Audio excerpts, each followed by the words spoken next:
আসসালামু আলাইকুম সুপ্রিয় দর্শক, এই মুহূর্তে আমি আছি মসজিদুল নববী মদিনাতুল মুনাওয়ারা।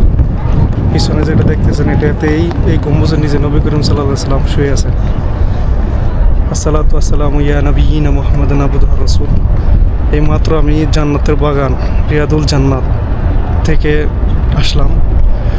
ওইখানে আল্লাহ আমাকে সৌভাগ্য দান করেছে যে এখানে রিয়াদুল জান্নাতে নামাজ পড়া তৌফিক দান করেছে। আমি 2 দিন আগে থেকেই অনলাইনে অ্যাপয়েন্টমেন্ট নিয়ে তারপরে আসছি।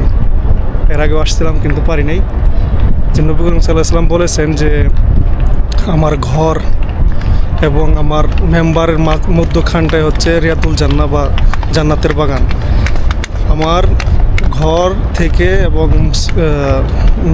আমার মেম্বারের মধ্যখান জায়গাটা হচ্ছে রিয়াদুল জান্নাত বা জান্নাতের বাগান। আল্লাহ তাআলা তৌফিক দান করেছে এই জান্নাতের বাগানে নামাজ পড়ার। এবং দেখে আসলাম এইমাত্র যে এখানে নবী করিম সাল্লাল্লাহু আলাইহি সাল্লাম দাঁড়িয়ে মেম্বারে ভাষণ দিয়েছে এবং তার ঘর তিনি যেখানে শুয়ে আছে সেটা দেখে গেলাম।